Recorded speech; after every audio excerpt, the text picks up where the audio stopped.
We will now call the meeting into order.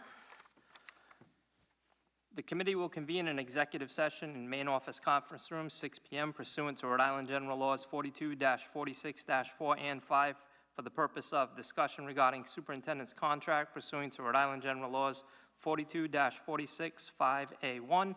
Consider and vote on a motion to adjourn and reconvene into open session. Pursuant to Rhode Island General Laws 42-46-5A1, any persons being discussed or affected were given advance notice of the executive meeting in writing and advised that they may require such a discussion be held at open meeting. No request has been made. With that said, I will entertain a motion to go into executive. I'll make a motion to go into executive. Is there a second? Second. All those in favor signify by saying aye. Aye. Any opposed? The ayes have it. Thank you.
We'll now call the meeting into order and stand for the Pledge of Allegiance and a moment of silence.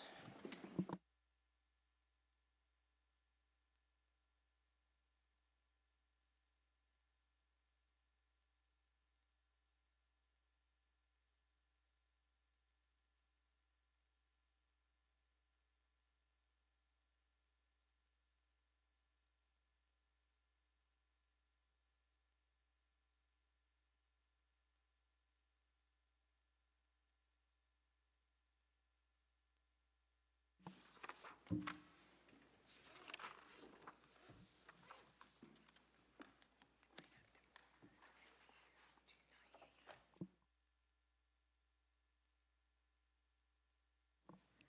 usually not that quick. There were no votes taken in executive session.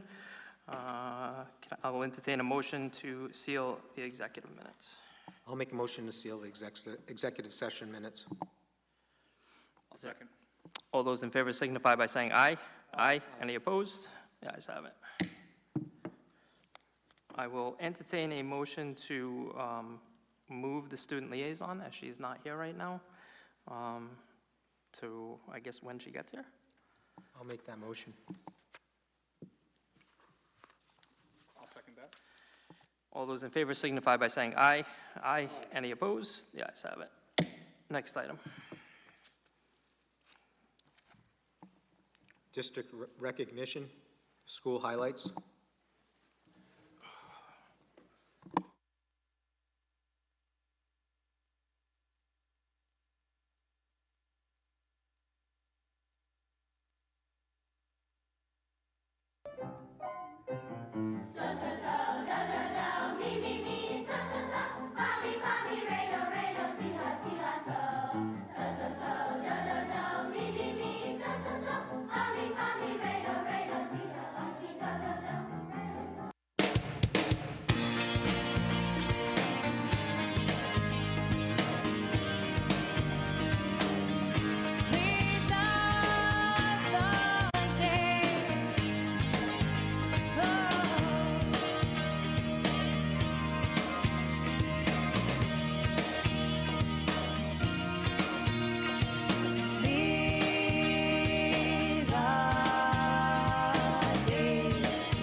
Good evening.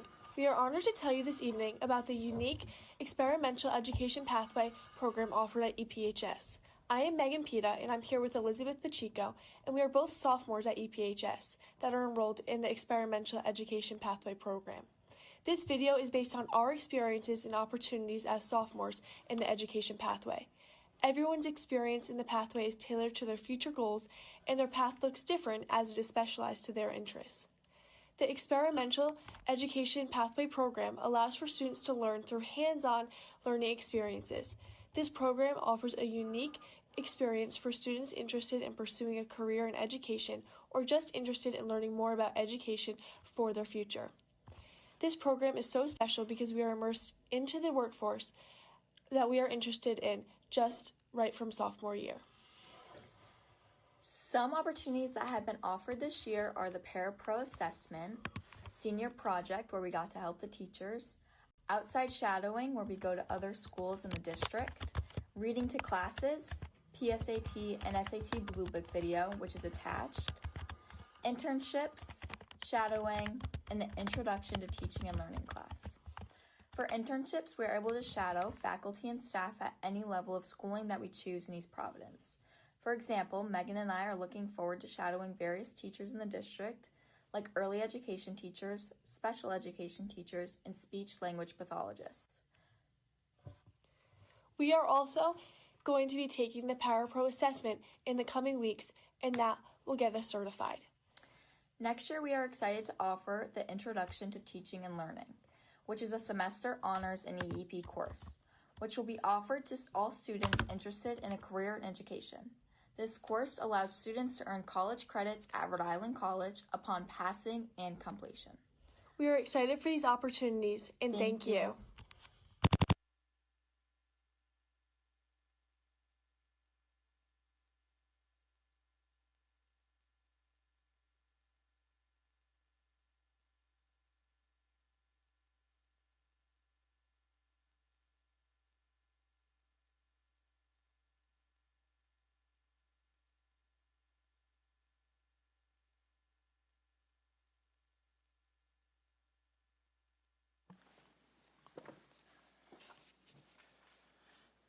Next item.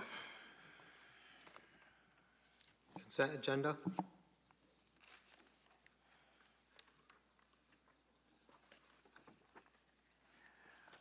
If there's no questions, I will entertain a motion to approve the consent agenda. I'll make a motion to approve the consent agenda. Is there a second?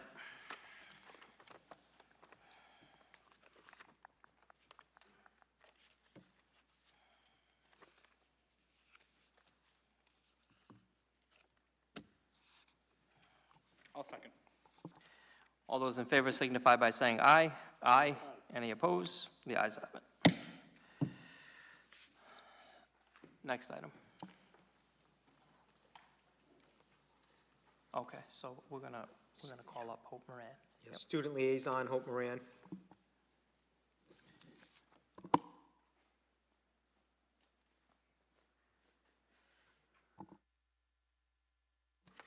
Good evening, everyone. Thank you all so much for having me here today. Over the past month, our school community has continued to see success across academics, athletics, and student life. Our athletic programs have been especially strong this season, with girls' swim team having an outstanding performance, placing third in the entire state and winning the Division III state championship. Our basketball team also had an impressive season, advancing far in the postseason play and representing our school with pride.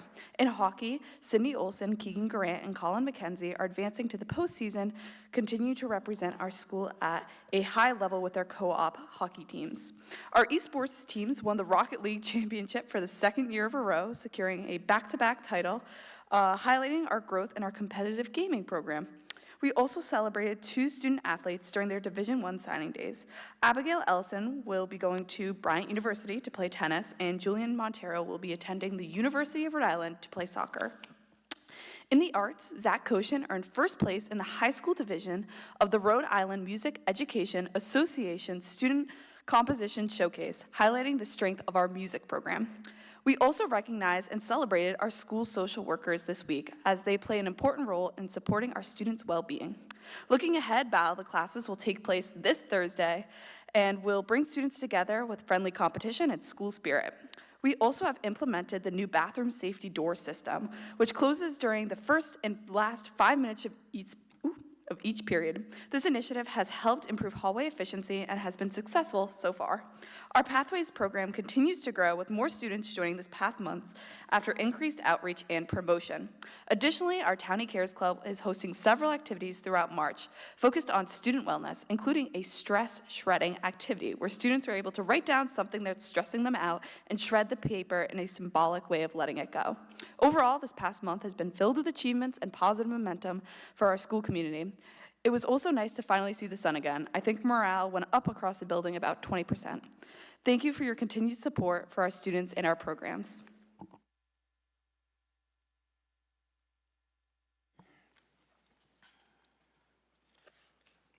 Next item. PTO, PTA, EPLAC reports.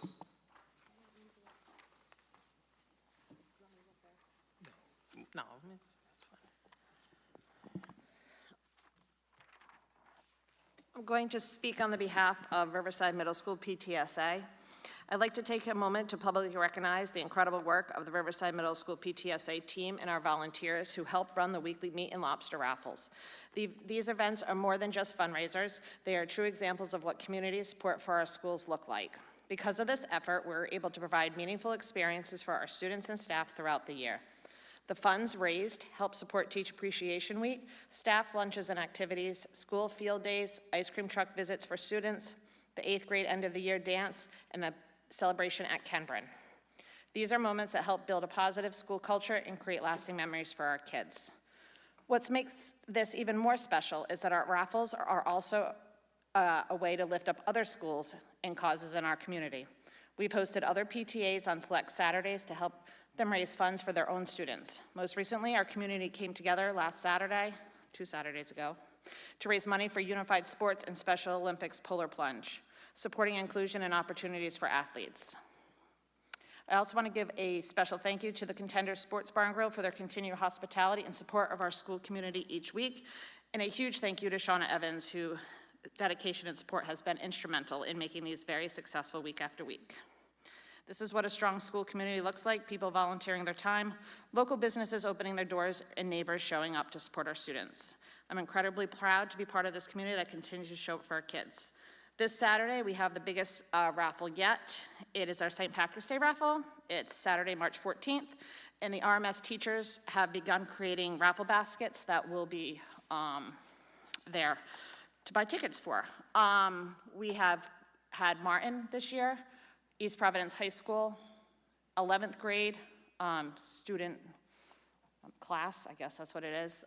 We had one for girls hockey, and 2 weeks ago, Brian Pesch was handed a pretty large sum of money for the fact of the polar plunge when he does that in April with Adam Branch. So just want to give a huge shout out. This is every Saturday from October until I think the first week in April that myself, Janet Evans, and Shauna are there, as well, pretty much Brian Pesch as well, Adam Branch, and a handful of students that volunteer for 4 to 5 hours there. So it's a lot of work, but we have been able to provide a lot for a lot of schools by donating our funds to them.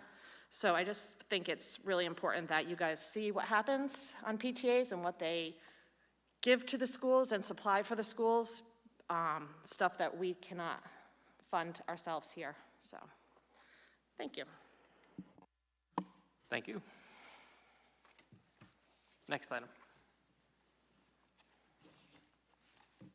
Superintendent's report.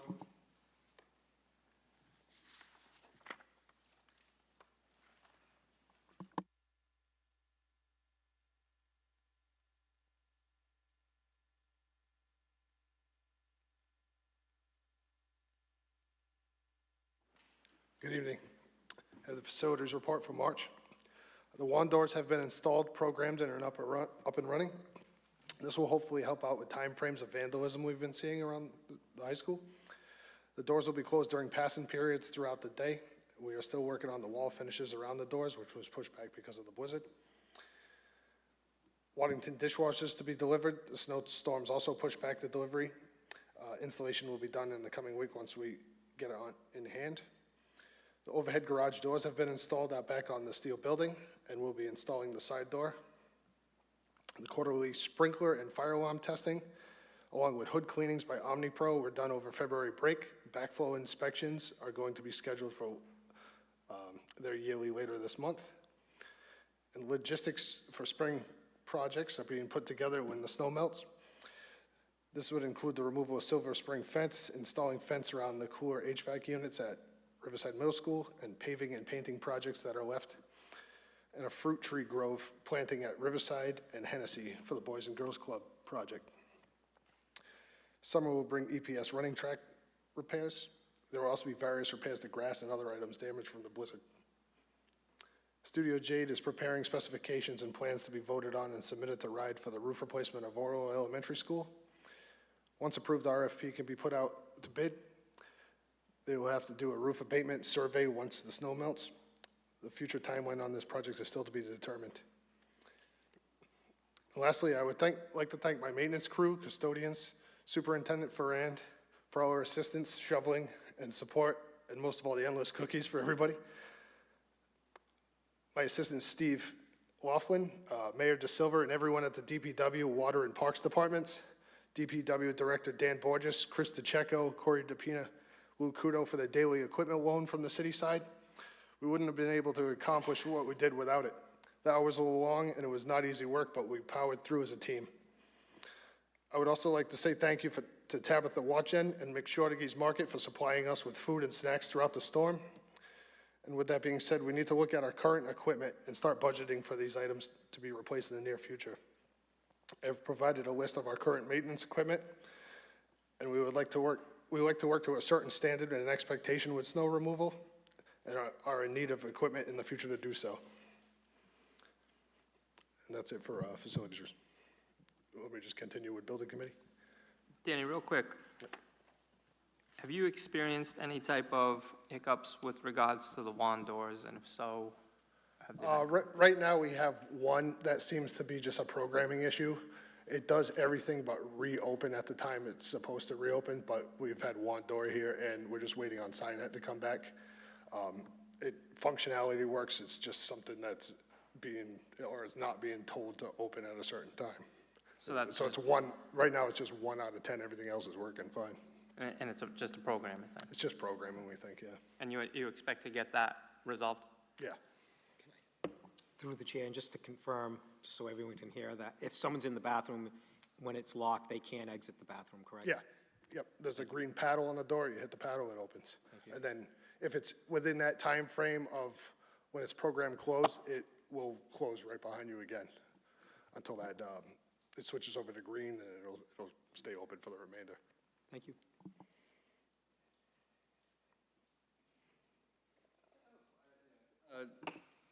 Thank you.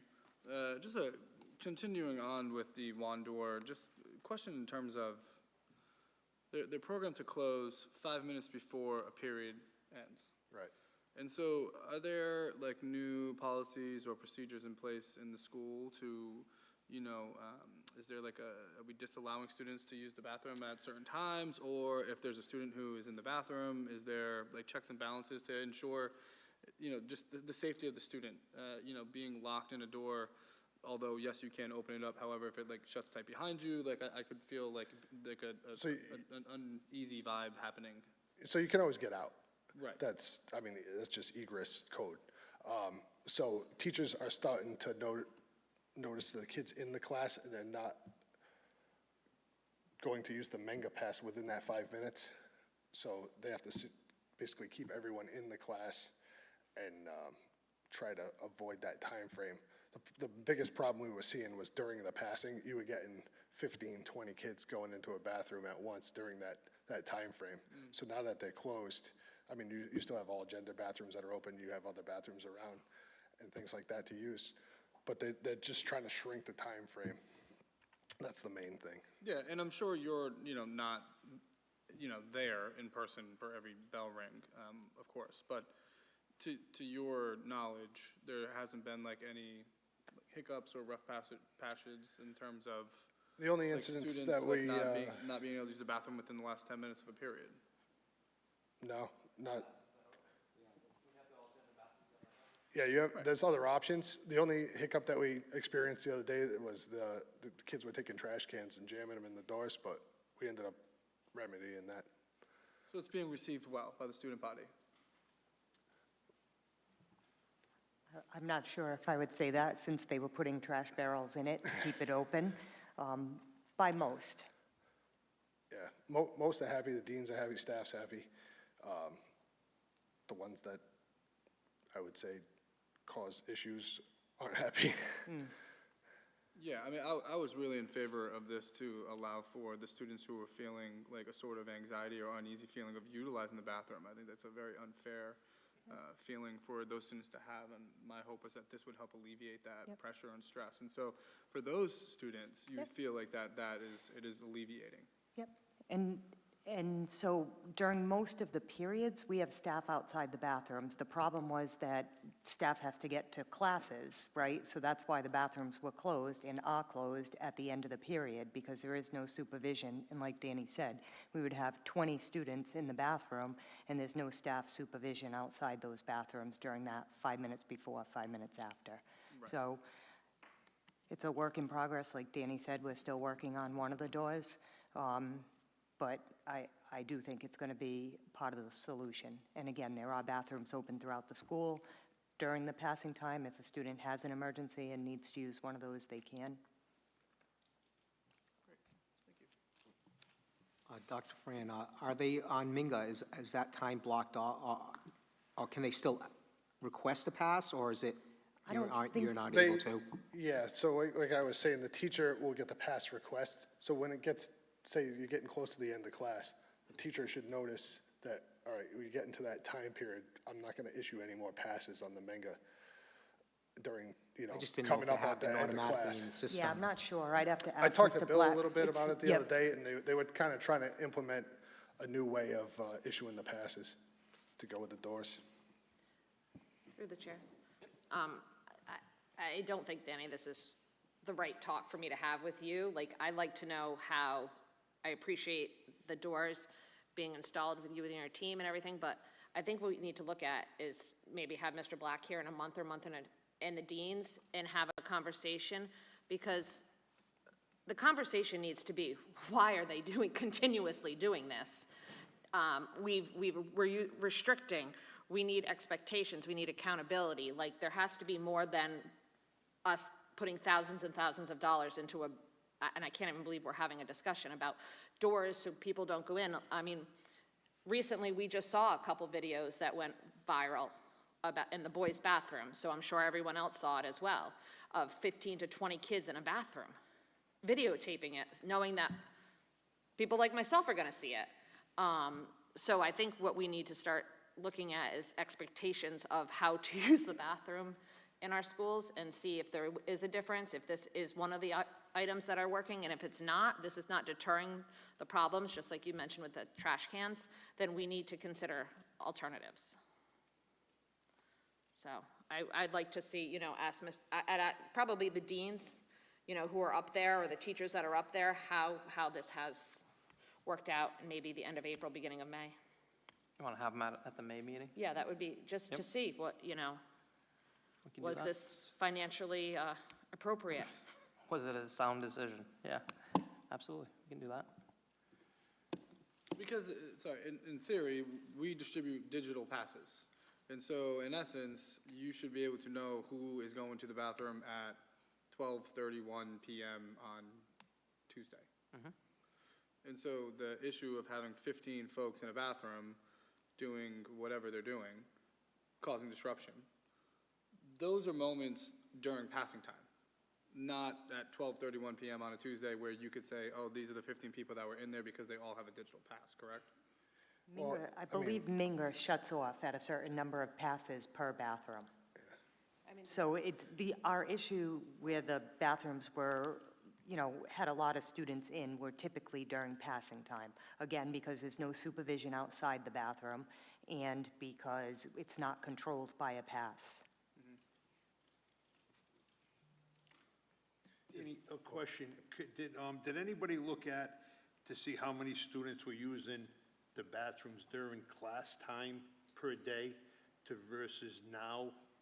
Where we know every time the bell rang during passing, we just admitted 15, 20 kids jammed in there. A lot of what's going on in them bathrooms are an addiction. So at the end of the day, did we have 200 kids using the bathroom before we implemented this program? And I've supported the program as well. I just think we could have got a little more research, and these are some of the things that will work out.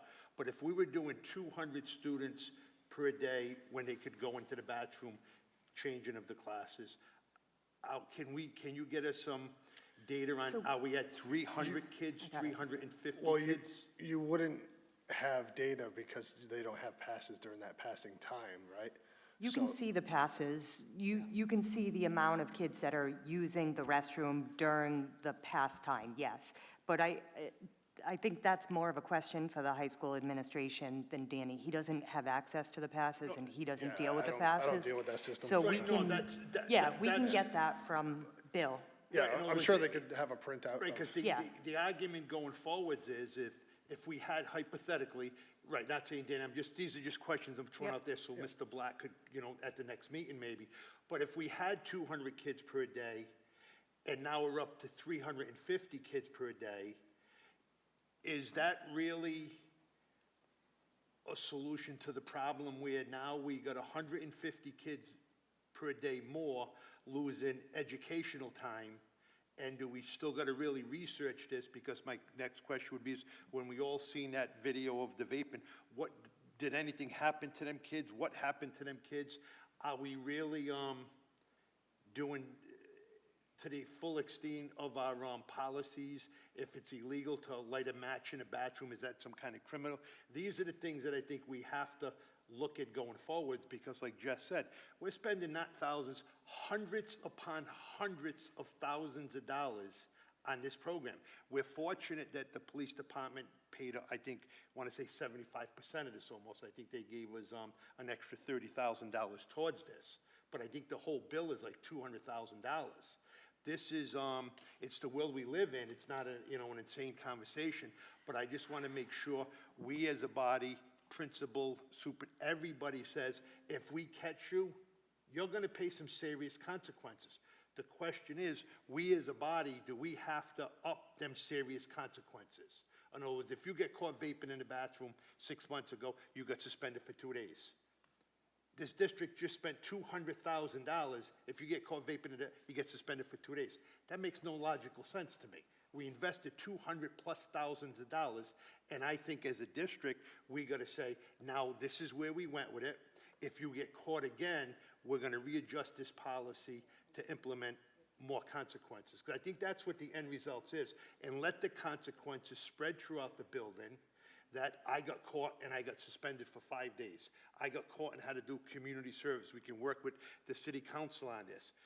Just throwing money at a situation, or this is a problem. So throwing money at a problem, I think we're doing everything we can do financially, but I think now the step back and say, are we doing the best we can with our policies to really hit home if we catch these kids? Right, so the biggest part of it was, during passing time, like I said, nobody had a pass, right? So something happens in the bathroom, 25 kids come out of the bathroom. Now you're on the camera looking at 25 different kids.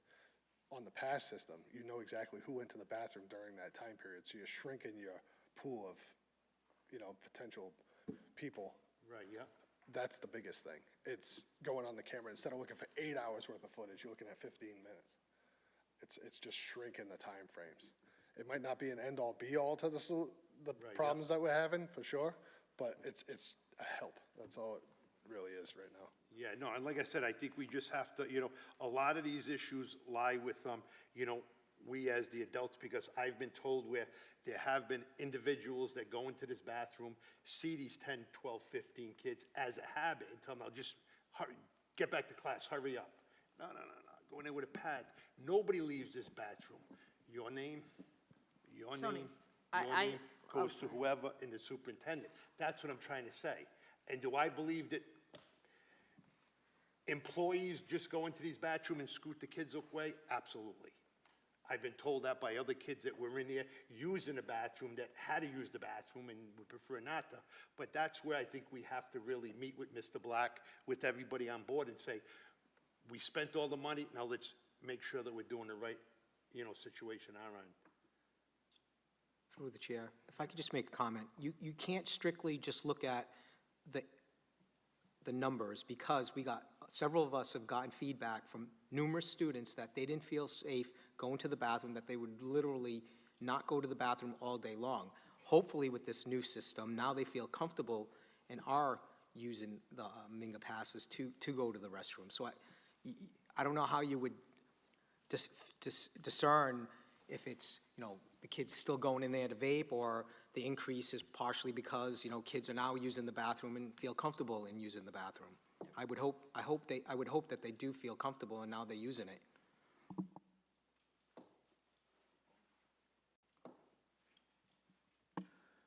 Danny, I'm sorry? Did you want to add something? Okay. You want to proceed with the building committee report? Yeah. All right. Thank you. So over at Martin Middle School, the foundations were completed last week. The bulk excavation is complete. Storm lines and underground piping is being installed.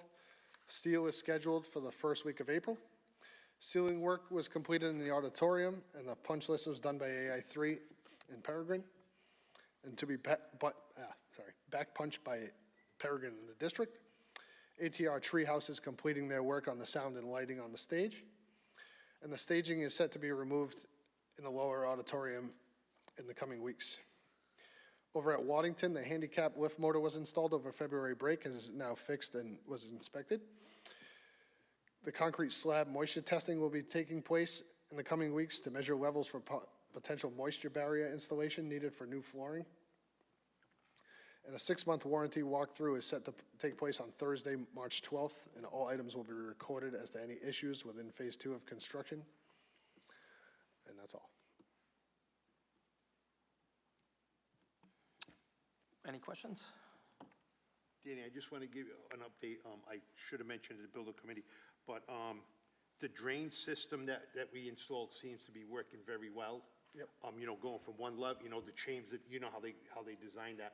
I went by there twice over the last couple of days. If we can just, I'd like to maybe see a gate put in, where the culvert goes into the brook, where the new black chain link fence is. Where it dips down in Yes. the stones? If we can maybe, because I was gonna jump it to clean it, but it does got a lot of debris in it, the leaves and stuff like that. Yep. So if we can just keep that clean, but I'm not recommending that our guys jump that fence.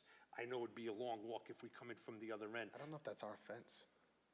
All right, I know the new black one, how they built that black one out Yeah. on that there, but. Yeah, that was just- part of the construction. Yeah, maybe even if they can go like with an extension pole, just to get Yeah. in there, push some of that stuff away so the water could flow, but it is working. It Yeah, went we from definitely look at chamber to chamber to chamber, so it is gonna be, I hope taking away some of that groundwater so we can finish up that project. Right. So if you can just let them know that I went there a couple times and it's working very well. Thank you. No problem. Can I would just like to publicly thank Danny, who spent about 90 hours here over the snowstorm. Him and the crew started at midnight on Monday morning and pretty much worked straight through the week, countless hours to get it cleared out, and just did an amazing job, sidewalks, walkways, driveways, and assisting the city with what they needed. So I can't say enough about how hard our team worked, and led by Danny and Steve, and so I'm very grateful for all the work that they did. Thank you, Danny, to your team. Thank you. Much appreciated. Any questions while he's up here? Okay. Thanks, Danny. Well, hold on. Yeah, I have just one quick follow-up. I mean, I echo, and I'm sure everyone on this committee echoes Dr. Fran's statement. We were fully aware of all of the hard work that you and your team were putting in to not only, clear our schools, but also the, parts of the city and community. So, you know, thank you for that. Off of that, I did want to just ask about some of the short-term timelines for some of like the minor damages that were caused from like the blizzard, meaning like, you know, signs that were knocked down, any types of, you know, gravel repair or, you know, sidewalks. You know, there was some, you know, minor damages all around, and you did mention it on your report, you know, under the logistics for spring. And so I was just wondering if you, like, you know, had any sort of like a smaller window of time for some of those, you know, minor damages that, you know, accrued during the blizzard, which was expected, unfortunately. Yeah, we've already began. We already laid some asphalt filler at Oldham that was on the crack walkway yesterday. We've been putting up signs. I know there's a few here at the high school we gotta put up. We put some up at Ken Heights and Francis that got knocked down. We're basically going school to school. There's a lot of grass that got tore up by plows and things like that. A lot of it's still wet in some areas and things like that, but hopefully it dries up. Once it dries up, we can do a better job of that. But we know the areas. I mean, we'll have it all done within the next week or so, I would say. Yeah, right on. If the So, weather cooperates. appreciate that. Totally understandable. So essentially, like, the timeline is, it's ongoing. It's ongoing, yeah. Okay, thank you. Thank you, Danny. No, I just have it, Danny, can we just have, because I respect I was out there, you know, about 15, 20 hours with everybody. I want to thank you for that. And I want to thank what Ryan said. I just said, let him look at a couple pictures. But some of the damage out there, which I was going to meet with Sandy and maybe you on Friday, is some of it is extensive. Some of it's going to take thousands of dollars to repair it. So I want to have a meeting with the two of you guys to put it forwards with some ideas to come back with the school committee at our next meeting? Or is it just going to be the intent to leave it? Because there's one thing that I learned being out there with the guys and with everybody. I was always baffled at how Martin became the way Martin became. And I'm seeing the same exact road taken with this high school. And I just want to see that it never gets to the level of, you know, Martin 5, 6, 8, 10 years after that school was built. But we're on the track to meet that standard or exceed it. And what I mean by that is we did an excellent job last November doing some emergency crack filling and stuff like that. I just happened to walk in there because, like I said, I get teachers calling me, I get parents calling me. There's cracks now in our parking lot, and I have some big fingers. The fingers disappears in the cracks. When do we have this discussion? Not Dina, this ain't directed to you, but as a director, this goes to the whole school committee. We're gonna be looking at, like I said, serious thousands of dollars if this school committee chooses to bring in a major league company to start repairing these cracks. If it's going to be on the agenda to vote for that once we instruct you to get the quote. Because then, as time goes along, we as elected bodies are going to be able to say, we didn't support it, or we did support it. Or are we just going to let it go by the wayside? There is devastation on this property that,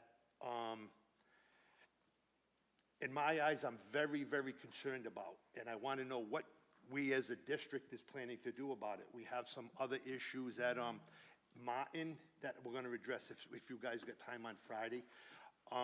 Nobody's at fault of this, but the end result is I think it's going to need the school committee to be aware of what is wrong out there, what the dollar amount is going to be to start fixing it. And I'm sad to say, even if some of it's going to go on a year or 2-year plan, because I think it's going to be the sum of money that we just don't have. Right. But we just can't let these brand-new facilities stay at the level. Some of the older ones, we're fortunate to get new parking lots, you know, they're looking decent. But that's something, Danny, that, you know, we'll just look at so we can all feel proud 10 years from now, 15 years, that we don't got potholes in this brand-new parking lot. But we're leading towards that. No fault of none of our guys or anything like that. It's just the nature of this piece of land that the building's on. But I want to make sure that we're all aware of it with a dollar amount and kind of see where we can go. So maybe, Friday, if you guys got an hour, or maybe Monday, if somebody, saying if you can just contact me, no really rush, but I just want to see for the next meeting if we can get some quick dollar amounts, Danny, to guide going forward. Yeah, you put Thank something together. Thanks, Danny.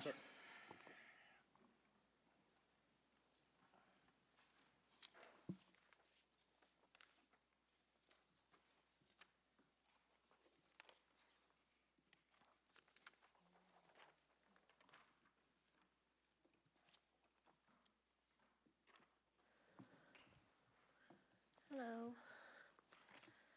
All right. So for March's report, I can just start at the top. For the 5100 series, keeping an eye out on the subs, which is the 5115. We are trending above what we spent last year at this time. And then you will also see that in the 51 series, we added a snow removal overtime line. And so you'll see that in there. There's nothing budgeted for it, but the assumption is it'll be pulled from the regular overtime line. It does not include anything before February 20th. So we added that line in and started charging staff time. But we did send a separate report with the totals for our custodial staff that have been doing snow removal overtime.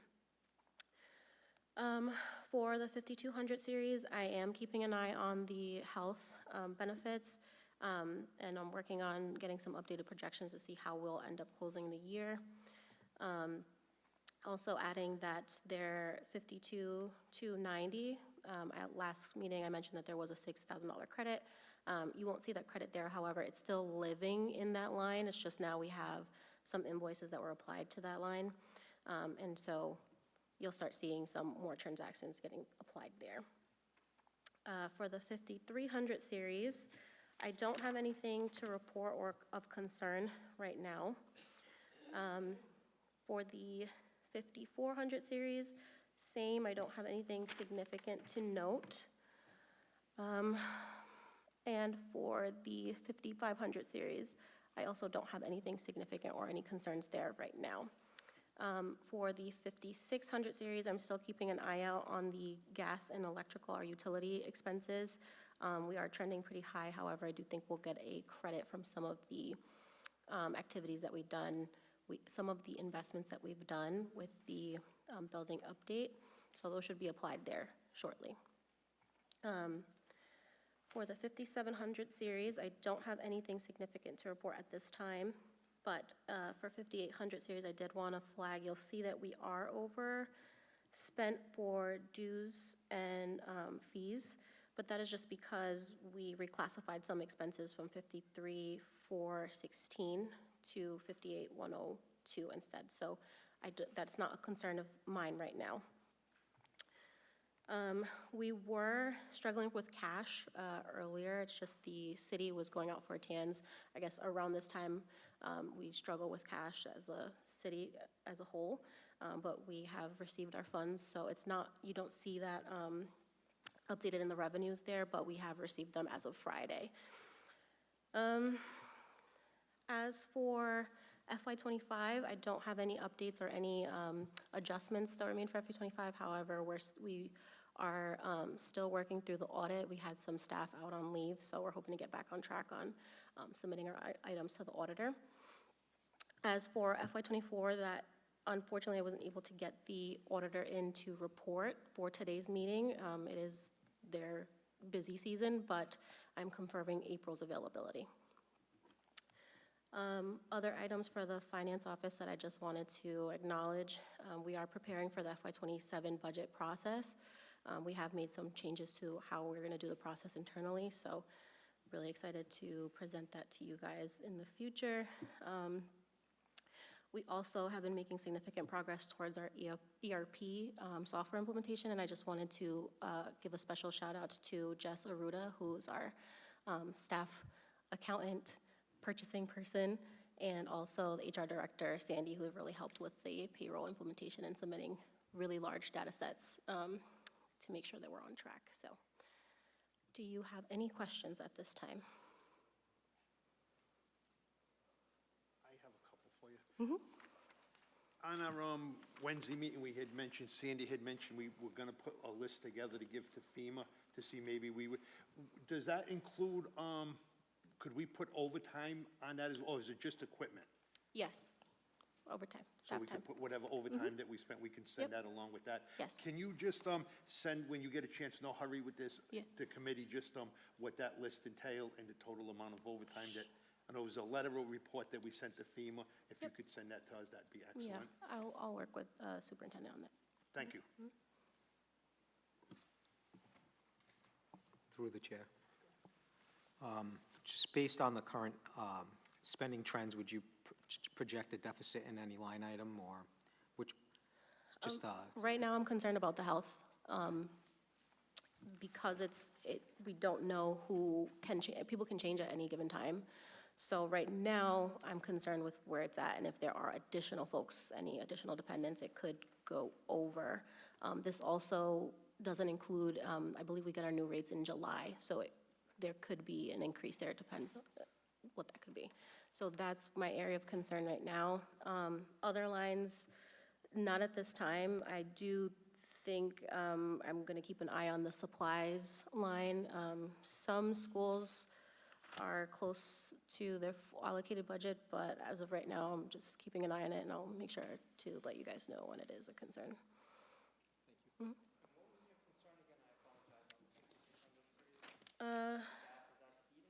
Yes, gas and electric, so our utilities, they are pretty high.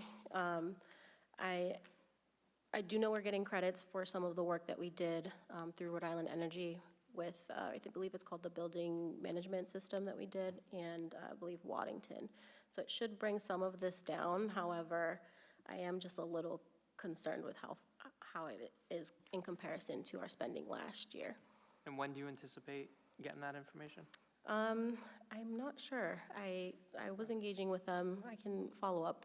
Yeah. Okay, yeah, if you could just let us know, that would be great. through the chair, just keep in mind, we had a period of time, I don't know if it was 10, 12 days of sub-zero, unseasonably cold weather, so Yeah. unfortunately, I'm hoping it'll level out now that the sun is out longer. But again, just bring it to your attention. And I Thank have you. one more thing. Just one more thing, I'm sorry.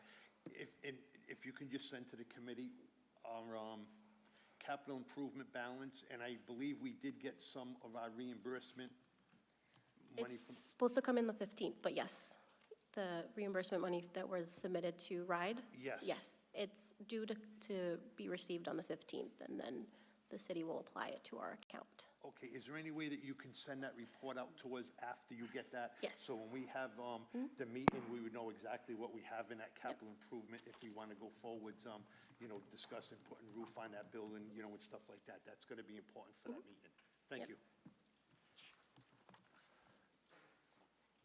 Thank you. Next item. policy committee report, attendance policy, second read.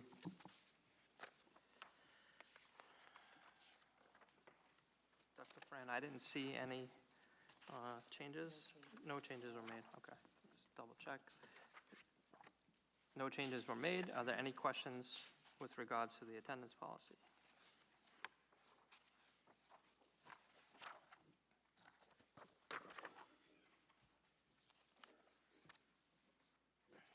All right, hearing none, we'll move on to the next item.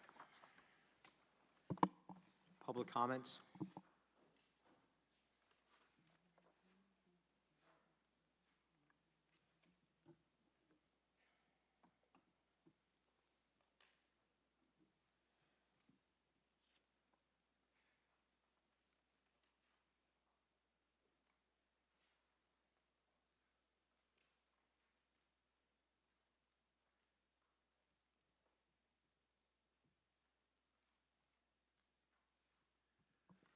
Renee Ignacio.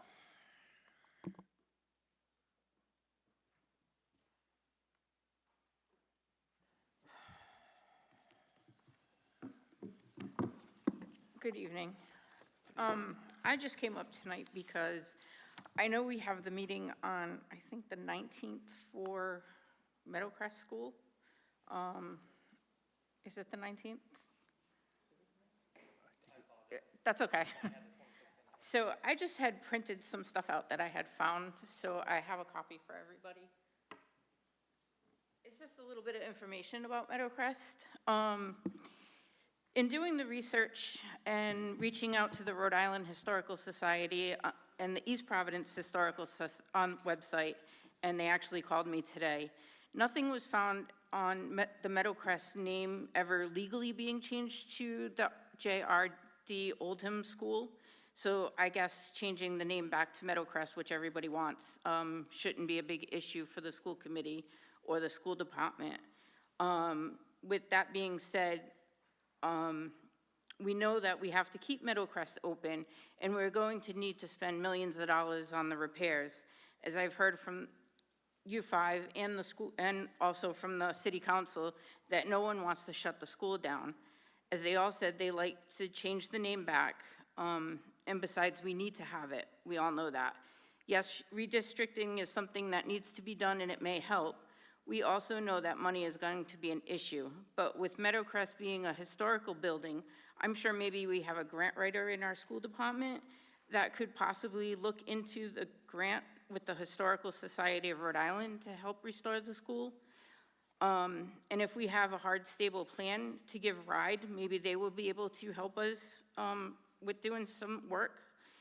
The school committee can also present a plan to the city council, if it's possible, with some of the capital gain improvement money that they're holding for the school department could be used. Another option could be possibly to use half or some of the money that's in the petty cash to use for updating the building.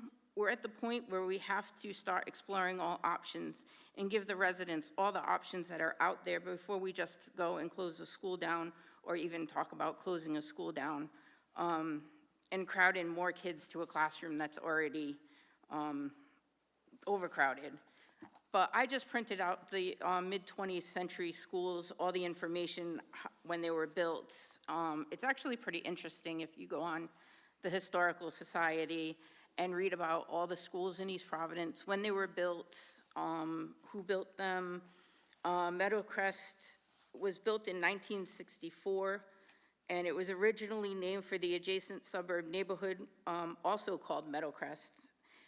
The school is sited on the east end of Bart Drive, about a half-mile east of Willett Avenue, and 2 blocks north of Burnside Avenue, on a heavily wooded 11.2-acre site that abuts the Anawamsket Brook.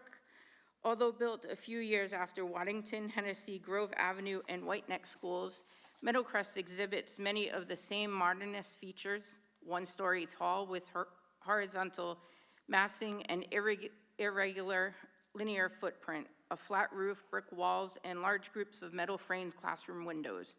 The main entrance is set back with the massing at roughly the center of the building, with classroom wings branching out on each side.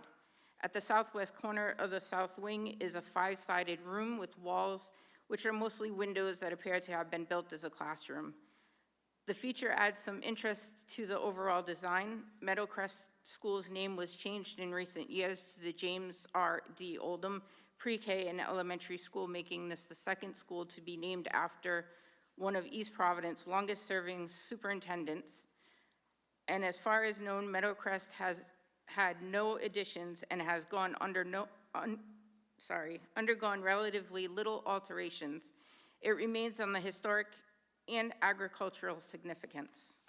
So I just wanted to give you that so that you guys have an idea where you might be able to go. I just found it very interesting, and I hope that you guys take that into consideration, maybe looking for a grant or something. Absolutely. Thank you for providing this. You're welcome. Appreciate it. Thank you. Thank you. That's great. Good stuff. Next item. Is there any more? No, that's it. Sorry. That was it for public comment. Discussion action items. Discussion RE end of school year options for snow days. Mr. Queenan. Yeah, thank you. I just wanted to throw this on the agenda to, hear from our superintendent, hear some thoughts from the school committee, just in terms of what any conversations that may be happening in terms of, the 5 days of school that was missed, if there's any movement on booking in school day, snow days, how many there may be, and what that, process is currently looking like. So the commissioner has to go to the Board of Education. They're looking at waiving 2 of the days, the 2 days that there was state of emergency travel ban. And then that would leave us with 3 to make up, which we get out on the 12th right now, so that would move us to the 17th. And that's because the 12th is a Friday, correct? The 12th is a Friday, so we'd come back the Monday, Tuesday, Wednesday, and make up those 3 days if the 2 get approved. When will you find out when the 2 get approved? I don't know, the commissioner needed a quorum for the Board of Education meeting, so I'm sure there will be discussed at their next board meeting. Would you be surprised if they weren't approved? I would be surprised if they weren't approved, yes. She seemed pretty confident that the 2 days would be waived. And then, keeping the thought strictly on East Providence, those 2 days are grouped into like a statewide Correct. request. Yep. And we got out the 16th last year, so we're looking at, getting out the 17th this year. I mean, we were supposed to be out on the 12th, which is early, and even early compared to, I think, a lot of the districts right now. The majority of districts are almost a full week after Yeah. East Providence. Yep. From an educational standpoint, is it fair to say that it's beneficial to keep those 3 days? I would say yes. I mean, it'll push exams and it'll push instruction, will be that whole full week. And then we do a lot of activities, moving up different ceremonies, and so those would be scheduled for that shortened week, that 15th, 16th, 17th. Worst case scenario, if the 2 days do not, we would have to go back the following week because Juneteenth falls on that Friday. Oh, so we it would would be have, that. we would have to go to the 22nd if, Which ironically is what our calendar looks like for next next year. year. And that's in the event that they're not approved, right? Yes. Yeah, so. if, again, in the past, when we've had an abundance of days, we've added to the school year, the school day, 10 minutes and 10 minutes before. We did that in 2015, 2016, 17. We started school 2 Yeah. weeks late because Yes. of the Martin construction, and we added a half hour a day onto the Martin day. Yeah. Because I was an administrator at Martin at the time. It's hard. And It's hard for students. It's a long day. Right now, hopefully, I mean, the 17th, like I said, is still reasonable. I mean, it's still early in June, so. And we legally, could we just say, no, we're not going? No, not without. So no, we cannot. No, we can't just say, We have to make up yeah, the days. We have can't to, just in say, some way, whether it's adding time on the day or, we need the instructional time, we need the days. So we cannot just say, no, we're still out on the 12th. Yes, correct? Correct. Thank you.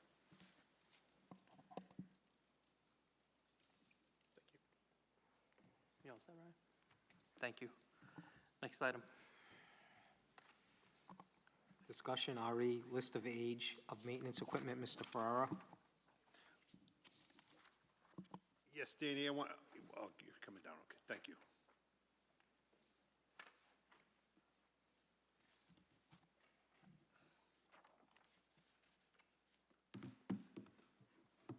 So I provided everyone the list of all the age of our equipment to look to potentially purchase some new stuff in the future. Everyone should get that list.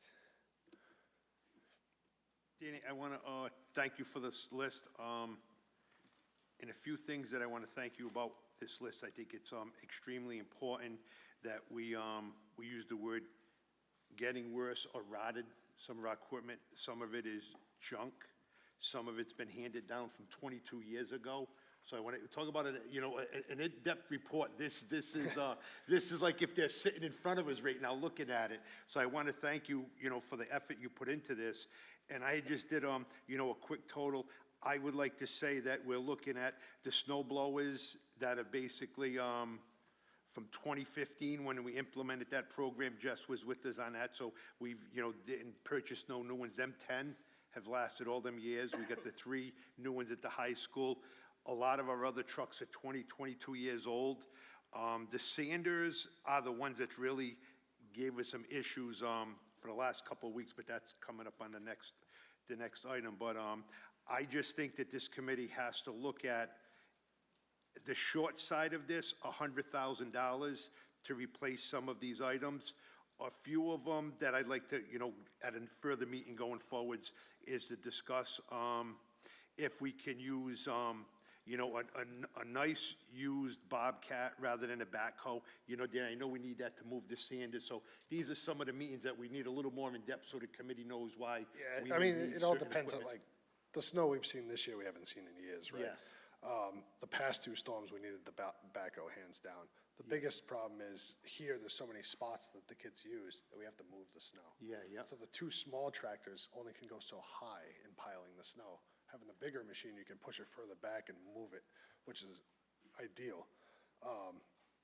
We have the regular skid steer Bobcat, and we have the little tractor, but even that's a 2010. It broke a few years ago, but they're in decent shape. It's mainly, right now, is our Sanders for sure, because two of the boxes came off the old Army trucks, and they don't even make parts for them anymore. And the one that we currently have in our dump truck has been experiencing issues in the chain and everything, and that from running straight rock salt with the city is completely gone, and the transmission's starting to go in it. So that's an older box also. So I'd like to potentially get, 1 would be good for now because we have the new one on the new truck. 2 would be ideal in the long run, though. Yeah, and I think, Danny, total it up quick, 122, 130. I think this committee's got to look at, authorizing, everybody stay calm, $100,000 to rebuild this fleet. It hasn't been rebuilt in many, many years, and I was out there on last Wednesday morning with yourself, Danny, throwing rock salt by hand and stuff. This district gets it done. Nobody's ever going to take that away from this district.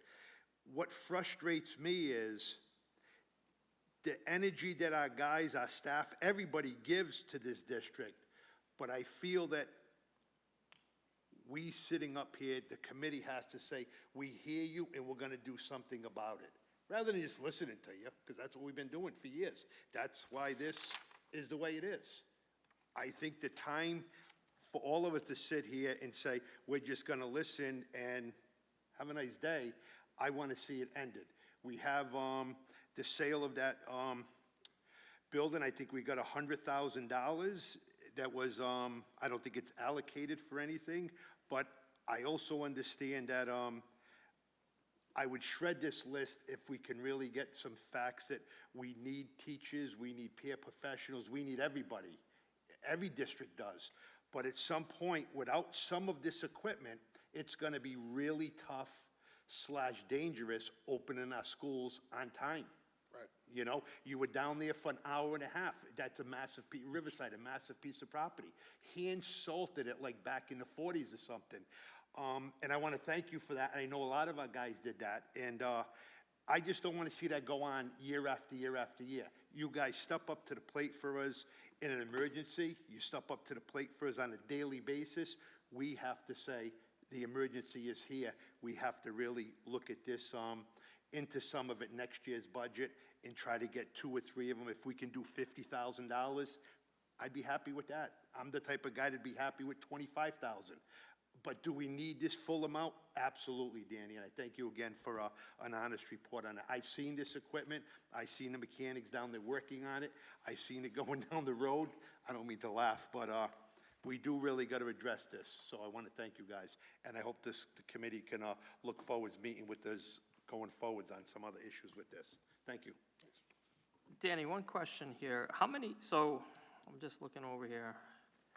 6 more snow blowers. How many snow blowers do we have total right now? So in I think it was 2015, they purchased 10 red Troy builds. Those were the original purchase. Okay. When they built the high school, they got 3 more Aaron snow blowers. So we have 13 roughly. There was a couple older ones kicking around. Yeah. So we probably have like 14, 15 snow blowers. We usually keep a couple on hand for extras in case one breaks down. They're just starting to age out. As with this equipment, everything's you know, some of our trucks are 2015s, but they've been hard miles. Right. The salt, you know, everything's rotted underneath the truck, the manifolds, the studs.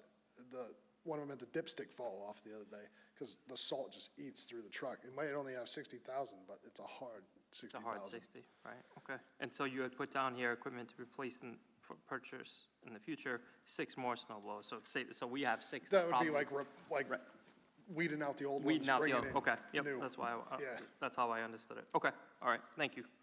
Any other questions for Danny with regards to the equipment? And Dave, I'm going forward with some of this, I think, which, and I said we'd keep you guys updated. I thought we'd get a little more update with the Martin, how much money we'd be looking at extra, like where this high school had $7 million, and then when it came to the school committee, we got 2.8 million. I think it's rather signed. So what I'd like this committee to do is get a list from Danny and say, we're gonna put this, the East Providence elected body is gonna demand that this equipment is purchased for Martin. We can't purchase it all. It's only gonna get bigger. You know what I'm saying? It's only, we got pre-K coming on, but I want to be in front of everybody else that says, oh, I like this, oh, I like that. I'm done with that. We're elected officials, and $7.4 million gets dwindled down to 2.8 when it comes to the school committee. I got a better idea. Let's put our wish list together, tell the building committee it stops now. This wish list takes priority over whatever everybody else wants at that school. Because a lot of things that are gonna get done on a wish list, we can do a year or two later. We can't do without this equipment another 2 or 3 years with that massive facility coming on. We got the high school, we're okay with some of the equipment we purchased here, but over there, we got pre-K coming on, we got miles of sidewalk. We can add a lot of this sidewalk, Bobcat, new snow blowers. If there is $700,000-800,000 left at Martin, I hope there's more than that, but we gotta see as a committee that we can get our wish list put on priority 1. And I think that's what is gonna be my goal, to keep everybody, you know, updated where we're at with that there. That way there's nothing about raising taxes, there's nothing about taking away from, you know, peer professionals, teachers. That's what that bond is for, construction equipment, making sure that that facility operates at the best of the best. And if we got 7, I hope we got 2 or 3 million left there. But there's where we could come up with $200,000 to really buy nice equipment and take everything we got and put that into our new fleet at the garage there. So that's what we're gonna stay focused on, Danny. And I think, you know, the committee, once we keep them updated, we should be in good shape with support with that. Thank you. Through the chair, Dr. Fran, do we have like a replacement schedule within the capital plan as to, beyond what needs immediate attention? As to, like, and if we don't, I don't know if we do, but if we don't, maybe that's something we could deal with on the facilities committee. Yeah, thank you. Oh, thank you. I mean, my discussion really doesn't have to do with you. It kind of has to do with the school committee, but you can stand there if you want. I feel bad for you tonight. I think that I'm going to agree with Tony on this, and I do think that we as a school committee have every right to ask, especially the city council that's holding some of our monies, for some of these items so that we can start replacing them with the monies that they're holding for us. So I'm too familiar with sitting here back in 2015 when we got those snow blowers. So again, I think maybe we should take some time and discuss what we need and get it over to the city council. You want to set that up for the next meeting? Sure. Maybe we wait until, you know, the end of the snow season so we can get discounts or something, but, you know, just saying, maybe if we buy it in the summer, it's a little cheaper. Right. So, Yeah, through the chair, kind of piggybacking off of, you know, what Jess said, what Tony said, looking at these 2 lists essentially that's shared, these are your lists. One is our current list, and one would be what we would be So looking Tony's to compliment replace. of you utilizing the words junk and rotted, that was a compliment. Danny put those in, that was good. on the list. It says junk. Well, I think if- You appreciated that. Oh, I think I do too. I can think if visualize people junk. approach us with the honesty that he did, Yeah. that's what I'm all about. It might offend some people, that's perfectly fine, as long as it's true. He knows it's true, I know it's true, and I 100%. know everybody up here believes him on that there. Yeah, I like And that's that, why yeah. we're gonna push, that's what we need, Danny, we need honesty like this, So, definitely. so in that respect, I wanted to just kind of get a better framework of the financial impact. Essentially, what I was hearing, from Tony earlier was about like $100,000, maybe 50, maybe 25. However, if you were to add up the second list you have there, we're looking at about $400,000 to $500,000. Yeah, I estimated 350 to 400. Yep. So Your biggest expense is gonna be pickup trucks. absolutely, the They're roughly 250,000. $70,000 to $80,000 a piece. What I think would be beneficial, kind of going off of what Jess said, would be if you were able to itemize this list in terms of the ideal time to purchase, right? To allow the committee to have time to digest, this new expense, to have a appropriate conversation with, the finance team, to see what the best avenue of finding those funds would be, and then to kind of set up a timetable of, do we need to buy snow blowers in May, or is that something that, could be bought in November? And at least for me, I would appreciate if you were maybe able to kind of like just take it that next step, to have like a timetable in terms of like, your recommendation for dates of purchases, to be able to just allow us to continue the conversation. Because I think this is a good opportunity to utilize those funds. I think, and this goes off to what Tony was saying earlier about our responsibility to be held accountable to ensure that, our facilities are able to maintain a certain quality. I think this kind of goes right to that. So, I appreciate you putting this through, and like Tony, I appreciate the honesty of your wording choice. But like having like that, because then it would give us time to talk to city council members. Appreciate City Council Member Rick Lawson, in the audience tonight. To have that conversation with our city council to talk about, those funds that are being held by them, and, if this is the way the school committee chooses to want to utilize that. So, I'd appreciate a little more of a time frame for purchase. Yeah, I mean, off-season's gonna be best for anything snow-wise. Prices are all over the place regardless, especially on vehicles. That's the biggest expense, like I said. Most stuff will stay consistent, I will say.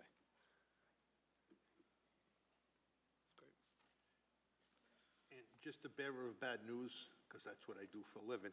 Didi, you did a great job with this here. Can you put the same effort into our internal equipment?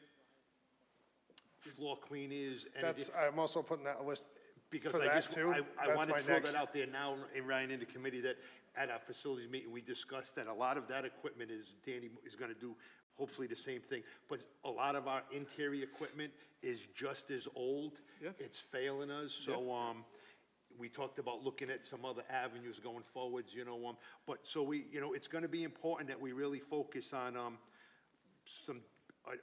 big chunk of money that replenish this district that we haven't. Danny, was it fair to say that the floor scrubbers are original? A couple of them anyway. I wouldn't say original, they're at least 20-plus years. They're long before my time here. That's what I'm saying. I've been here 11 years, they've been here ever since. That's what I'm saying, Danny. So it isn't like we're greedy and we want new equipment and stuff. The stuff we got outlived its life probably twice. The problem is the cost of repairs is starting to creep towards the cost of a new one. Yes. And we can also look into a lease program, like through NextGen or a company like that, where they actually lease you the equipment and do the repairs as part of the lease. So I'm also looking into that cost too. But if you can do that like over the next 2 months, Danny, because I know you got a lot on your plate now, but maybe over, the 2 meetings down the road, similar to the same thing like this, so this body really knows what we're looking at, because I think at Martin, they'd probably be saying where we're at with the leftover money within the next 2 months. I really want to focus to jump on that. Yeah, a lot of the stuff from the old Martin came over to the new Martin. Through the chair, I just want to, I sit on the building committee with Tony, and I appreciate what he's saying, but we got alternates still that we have on that building committee that we haven't really even touched yet.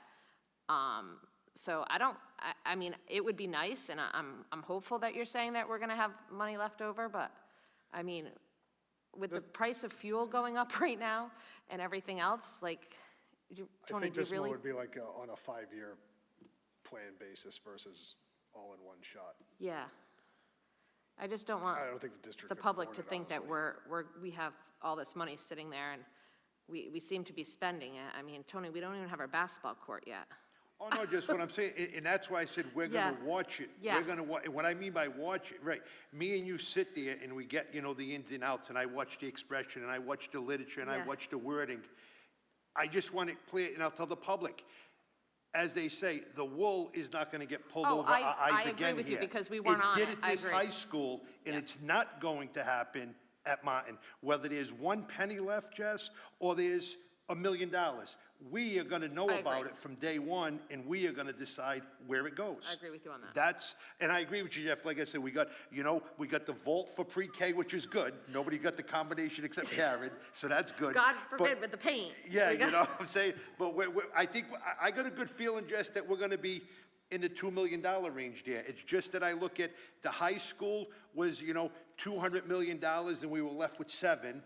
That building's at, $128 million, $130 million, so when you break that, it's 50/50, Yeah, we're but 300. Remember, the square footage went up, the price per square foot went up how much? From, But we're still looking Okay. happy with the million. Thank you. I love your positivity. We certainly appreciate that optimism. Thank you, Danny. Next item. Consider a vote to approve purchase of a new sander, Mr. Ferraro. Okay, so we'll fast-track this a little bit. It's on the agenda.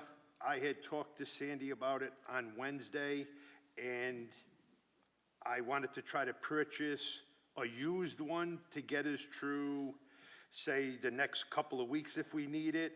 I don't think that materialized with any information, so at that point, I'll stick to it and say, I'd like to take a roll call vote about purchasing a new sander immediately, and go from there. Can I just explain, at the time, one of our sanders was down. We now have both sanders operating again. That one went down during the storm, and now they're both up and running again. And I truly respect that. But if that sander goes down at 7:30 in the morning, we're not gonna send our guys out throwing it by hand no more. So I'll play back and forth with anybody. If that sander dies, we instruct our guys, they are not to throw rock salt by hand, and we'll let this go by the wayside. I'm an easygoing guy. Because we got 10 buildings and 2 sanders, and both sanders are just basically, one is being held on with duct tape, no pun intended. The other one's relatively new. I don't like saying to myself, we got 800 employees, 5,100 and change kids, 10 buildings, and we're relying on a brand-new sander, and we're relying on a sander that gets fixed every time it snows. And I was happy to say we could spend $4,000, $4,200, get a used one, get us through this next couple of weeks, start talking about it going on the new budget coming up at the end of the year. We got the other one running, it goes by the wayside. That's what I said earlier. Are we just gonna sit here and listen, or are we gonna take actions for this district?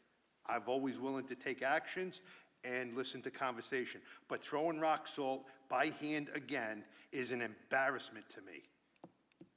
And I just won't see it. Tony, just a question.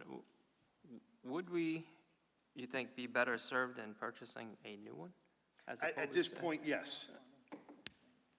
And I only say that because if we're going to make the investment and spend the money, I think we would be better off going brand new as opposed to Yes. going used and then run the risk of running into this, however many years down the road. Dave, That would be my only. And I agree with you. So my look at it last week was, we could have replaced that, in a day's time, get a nice used one, drop the other one off, have that mechanic fix it, pick it up, and that's when I had said we can roll the new one into the new budget.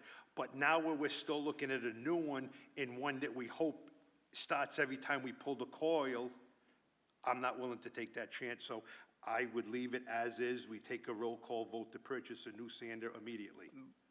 So that's what I'm trying to brand new, a brand new Brand new sander, one, not a yes. used one. Okay, Yep. brand new. Through the chair, it Yep. does say on action items to purchase a new sander.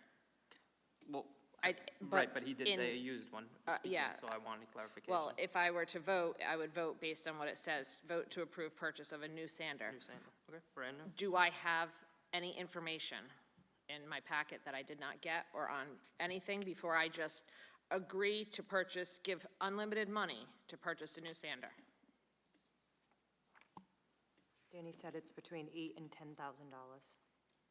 So would I be voting on a new sander between $8,000 and $10,000, or just am I voting on a new sander? We're gonna ask that very question. Thanks, Danny. So a new 2.5-yard sander is $7,800. 3.5 is $10,000. So it depends on the size. Currently, we have a 3-yard on a new truck, which is the ideal size. I'm sorry, what was that? Can you repeat that again? So we have a Fisher sander on our new truck, which is 3 cubic yard. I've looked at ones locally, they have a 2.5 yard, which is 7,800, and they have a 3.5 cubic yard, that's 10,000. The Snowway brand, it's nice to just have something that you could get parts locally. We have a few places around here. We have Wright's Trailer that deals Fisher, RDL Equipment we have an account with. They have Snowway. It's something brand name. The problem is the old ones that we have don't exist anymore. The company doesn't exist. And the closest place you can actually get used part is upstate New York. We don't even use those anymore. They're just sitting in our lot. We also have a Highway, which is kind of an off-brand, but we need something brand name. The Fisher 3-yard is $10,680. And so, in your opinion, it's better to go with that than the one at 7,800, right? Is that gonna be more? We gotta do a little more research on what we wanna get, I would say. It depends on the price, So, you but know. we're- so, but we're looking at- If it's usable and we can get parts for it and it'll work fine for us, so So be we're it. looking at 7,800 to about 10,500. That range, yeah. That range? Yeah. Between those two? And you'd Yep. be able to get parts for it, it's local? Right. Okay. As long as it's usable, it's fine. And we can get parts. Does anybody else have any other questions for Danny while he's here? Danny, at our next meeting, I'm going to ask that we have a seat for you right at this table. Okay? I'm not kidding, because this is where we're at. Thank you.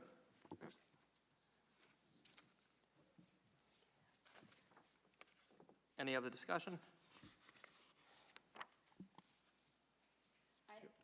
I feel like we're setting a precedent that we can just put anything on this agenda and purchase, I think I joked with Tony about it yesterday. I'm going to consider and vote to approve 4 new paraprofessionals.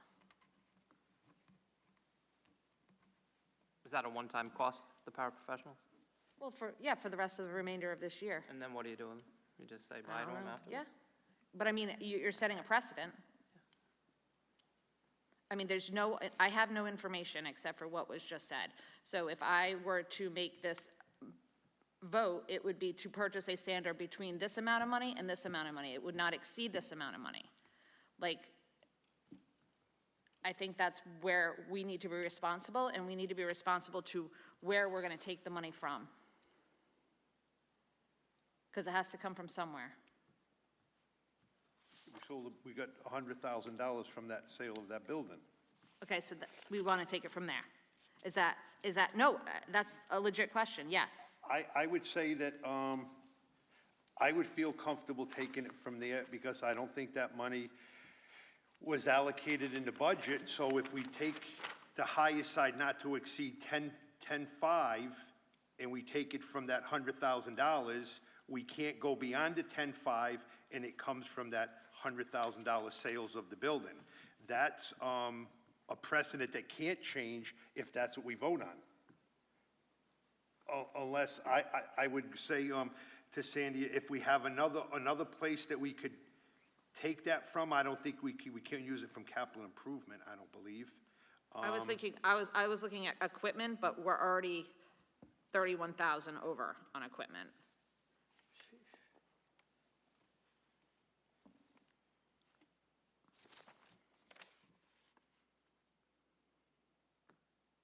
more.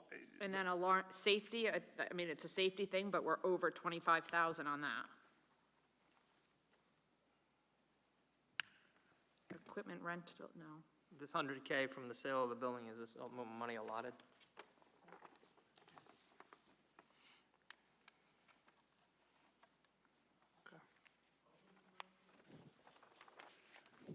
How about vehicle? Where are you? I'm sorry. Under vehicle, snow blower, could be a vehicle. 56,207. Could take it from 54,605. Really? Just kidding. I was just gonna ask you what, when I heard that comment, I'm not asking that never again, Ryan. What? It's over. It probably hasn't been paid yet, though. Wonder. I mean, how about vehicle? Yeah, why not? It's a vehicle. Danny, does that count as a vehicle? Thank you. I mean, we can't take it from supplies because that's almost at. Snow and ice removal's already over 15%, so we can't take it from there. I think you already answered it, though. Yeah, I mean, I was just throwing it out there. I was looking. you did. You were best, yeah. successful. I mean,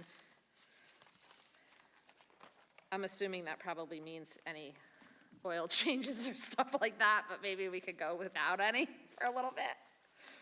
Or like a state inspection. I mean, couldn't it come from maintenance, general, 54,312?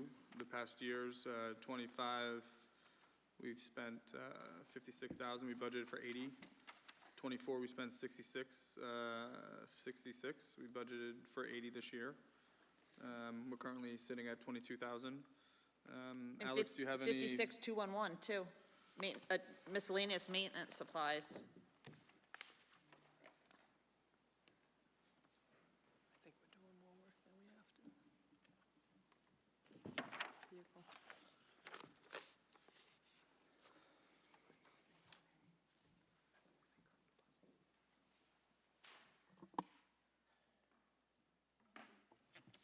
Some of those lines in the maintenance were actually moved over. So for example, alarm and safety, you see that it's over budget, but it's really because it was reclassified expenses that typically lived in the maintenance line. Okay, so all I have is what I have here. Yep. So this is what I'm going off of. So where Yeah. would you suggest we find $10,000? It wasn't budgeted, so it would be something that we'd have to keep in mind moving forward. Really, it's just all of the lines are accounted for based on previous trends. It does not have much wiggle room for something like this. We said almost 8,000 wasn't budgeted for. We don't really have a cushion for that. Go ahead. I'm just going to add, with having two at the moment right now, and hopefully we're getting to the end of winter, we do have a little time to play with now. So it's not a true essential thing that we have to purchase like in the coming week. We have two working sanders at the moment, but I mean, is it a necessity to us? Yes, but we can give it a little time. Would a sander be cheaper in June? It may. Does the city have one that they're willing to? See, the city has all CDL trucks. They have bigger trucks for the street and things like that. They don't have the smaller trucks, and they actually switched to the brine tanks that they spray on the road, so they don't even have small trucks.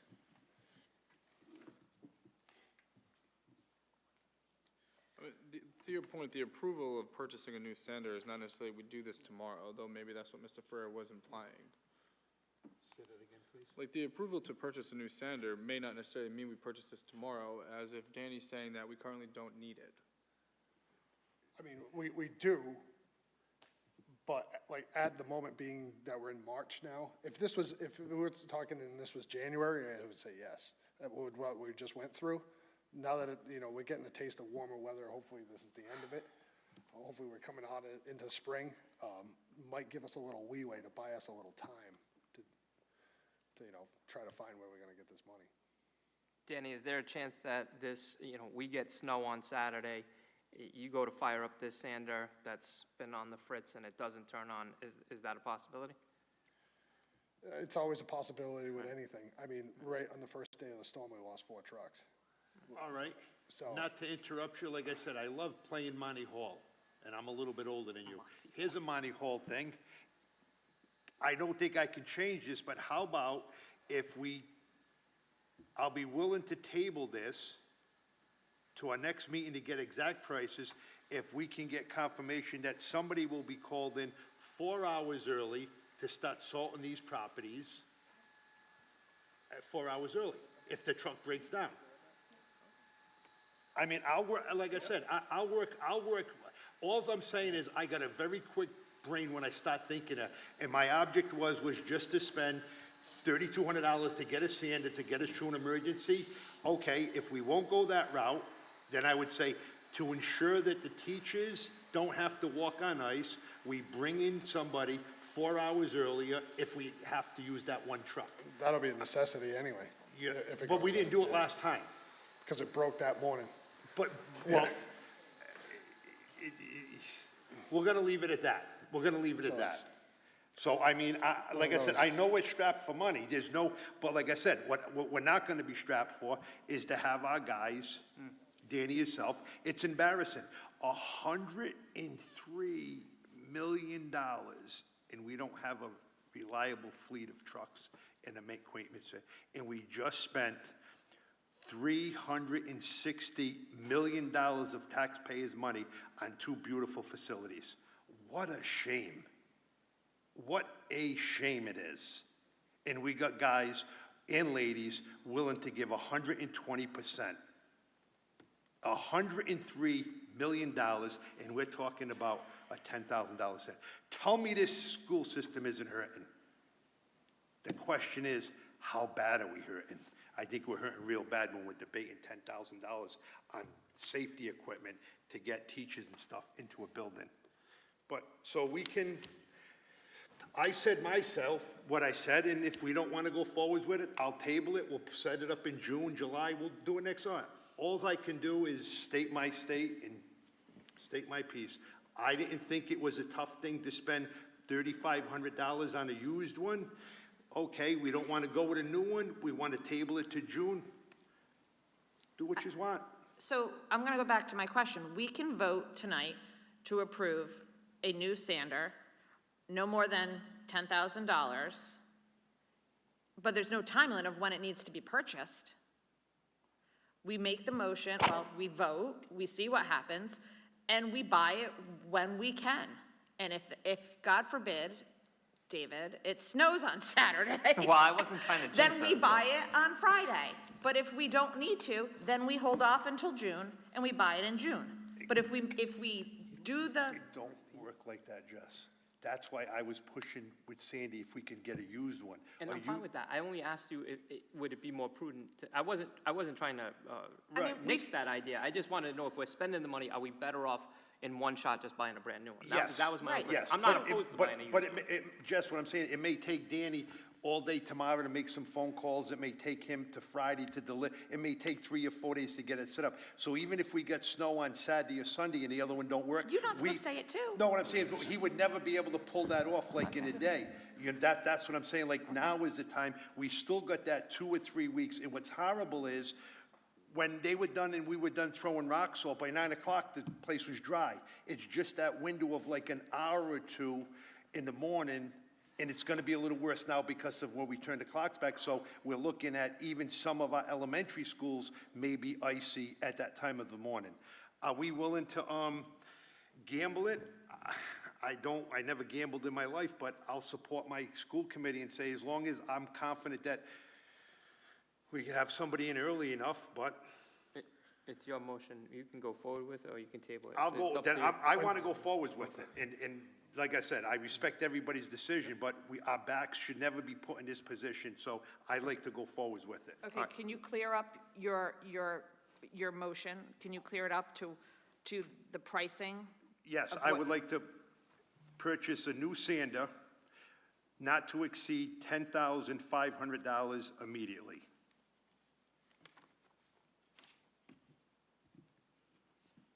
That's how I would amend that. Okay. Do I have to take a motion to vote on the amendment, or?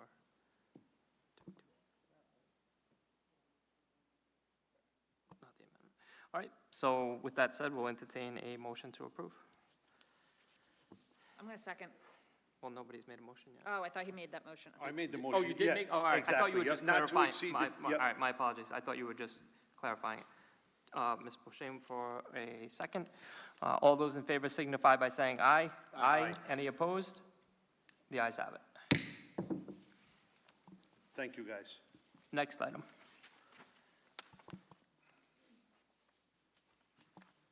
Consider a vote to approve superintendent's contract. Sorry. I will entertain a motion to approve. I'll make a motion to approve. I'll second. All those in favor signify by saying aye. Aye. Any opposed? Nay. The ayes have it, 4-1. Consider a vote to approve attendance policy, second read. So again, there was no changes made to the attendance policy from the previous meeting. With that said, I will entertain a motion to approve. I'll make a motion to approve. I'll second it. All those in favor signify by saying aye. Aye. Any opposed? Nay. The ayes have it, 4-1.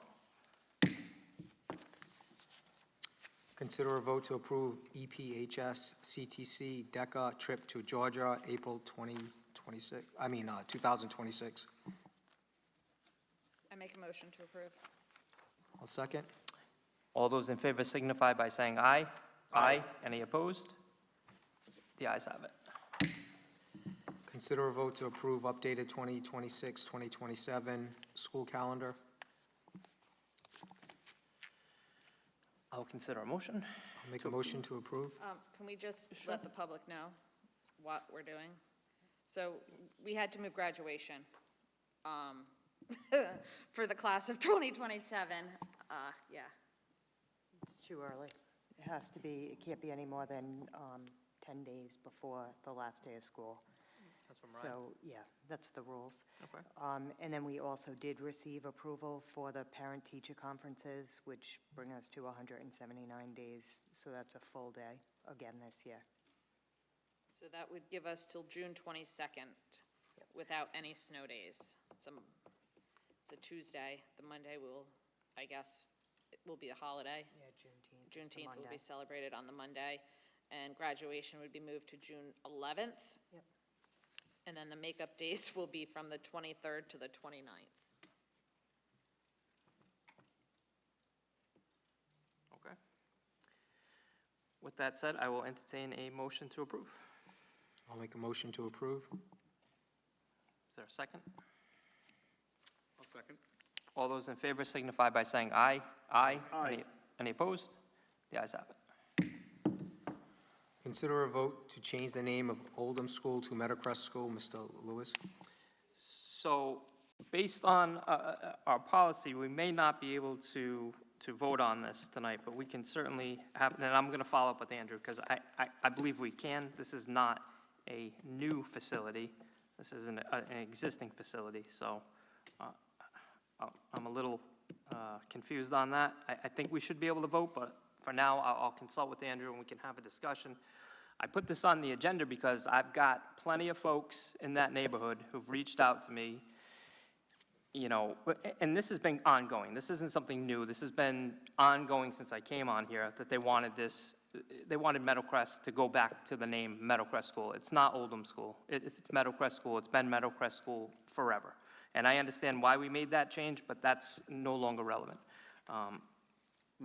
Since then, we've had some confusion, right? We've got this school that's called Oldham, and I'm talking about Meadowcrest, and we have the old Oldham, the original Oldham, on Bullocks Point Avenue. And when we have, you know, a subject out there where we're talking about the potential for housing at the original Oldham, I've got folks reaching out to me saying they don't want housing at Meadowcrest School, which, by the way, is not a discussion that anyone's having. And I have to remind these people or let these folks know, no, we're talking about the old Oldham. Well, why do we have two Oldhams? Why don't we just have our school back to the Meadowcrest? Because it is confusing to folks. And I've had countless people reach out to me and talk about housing at Meadowcrest when that's not a discussion that this committee is having. That's a discussion for the city council.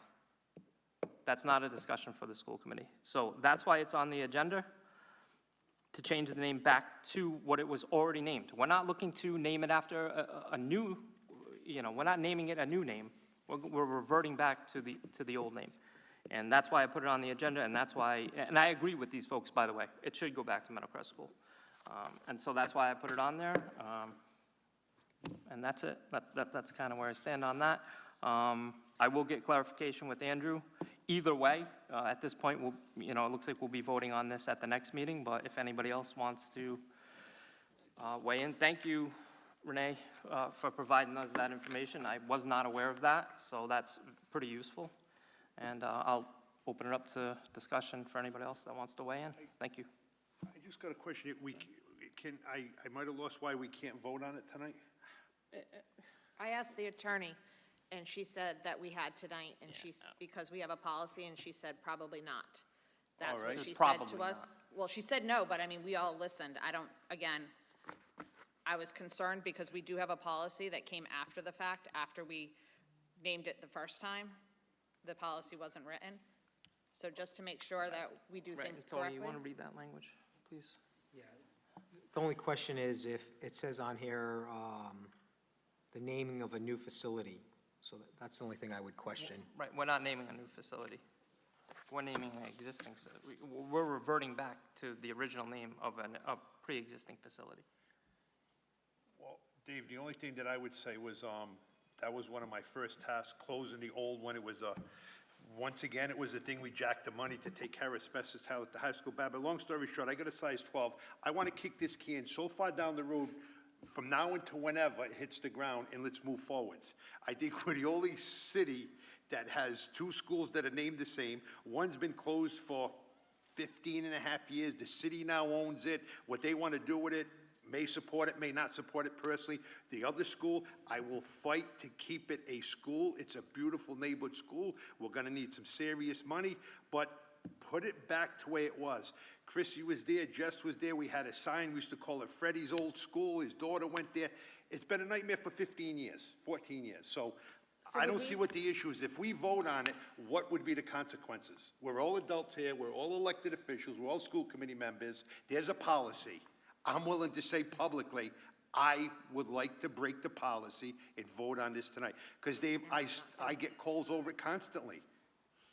And I call it the pre-K school. I tell people because it's like, there's got to be an end to this after year after year after year. So I just think if anybody could tell me what the consequences would be for breaking a policy and put this to bed tonight.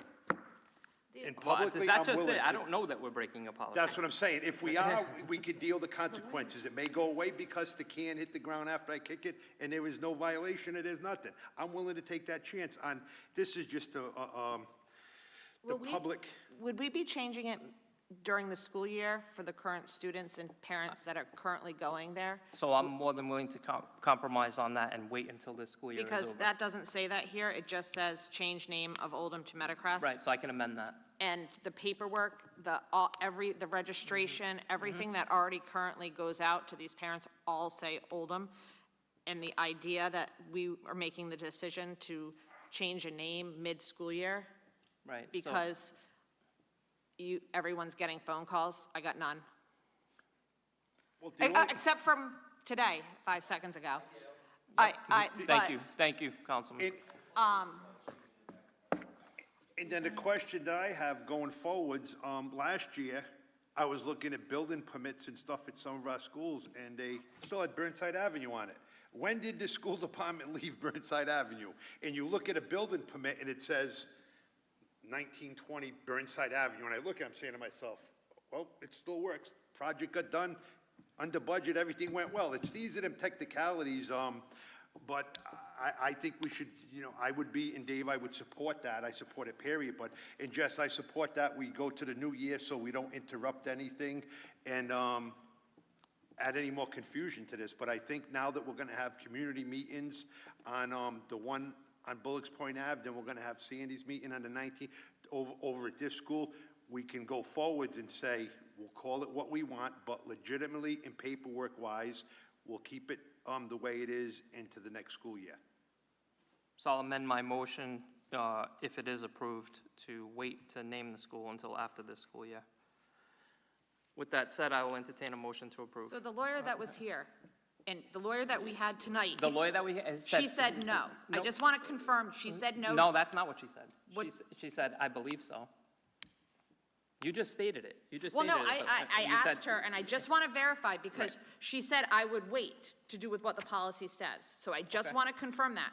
The lawyer we hired, that we had in tonight, said she would wait, and I just want to confirm that that's what you all heard that was in that room with me. I didn't hear her say that. I heard her say that's how she perceived it, or that's how she interpreted it, but, you know. Okay. I'm willing to move forward and again, if it doesn't pass, it doesn't pass, that's fine. Again, I'm amending it to state that if it's approved, it does not take effect until after this school year that we're in right now. I will entertain a motion to approve. I'll make a motion to approve. I'll second it. All those in favor signify by saying aye. Aye. Aye. Any opposed? Nay. So that motion passed 4-1. And I just got a question. And Jess, I'm glad, like I said, we learn every day. But going forward, you brought something up, and maybe Sandy I can just- help us with I this. heard No, the- yeah. no, what I'm saying, Jess, is, like, where the school is now, say, pre-K, all that paperwork and stuff is gonna be listed there this coming school year. But if everything goes on track, we're gonna switch them over February 2nd of 2027 to say the new Martin or the new pre-K. I just wanted, you brought sort of, do we track some kind of paperwork? So the pre-K at Martin will be in the fall of 2027. So not the spring of 2027, the fall of 2027. So we would change the name to Meadowcrest for the end of this year. Yep. For 1 year. Okay, yep. But when we Change make all the that, paperwork, change the signs, change everything, and then for the following year, it would be pre-K at Martin. So then that school would just be called Meadowcrest to whatever we, as a body, choose for that school. yes, The building to be. exactly, okay, I yep, mean, so yes. exactly, okay. Thank you for that. Danny, do we still have the old Meadowcrest sign? Do you know that off the top of your head? No, No, that's I fine. think our friend may have I can taken check, it. I'll Can you check to see. check? I think I know the guy that's got that I sign. think I remember that So sign can we get coming that down. sign back if it's? I will make a call right after this meeting. And he Thank may you. want this current sign, since he built it. Thank you. Next item. Consider a vote to approve resolution in support of House Bill H7455, additional state categorical funding for student mental health and behavioral health. Mr. DeSimas.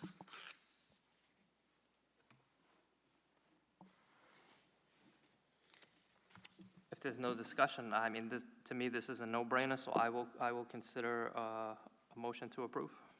I'll make the motion. I'll second. All those in favor signify by saying aye. Aye. Aye. Any opposed? The ayes have it. Next item. Consider a vote to approve RFP for district feasibility study.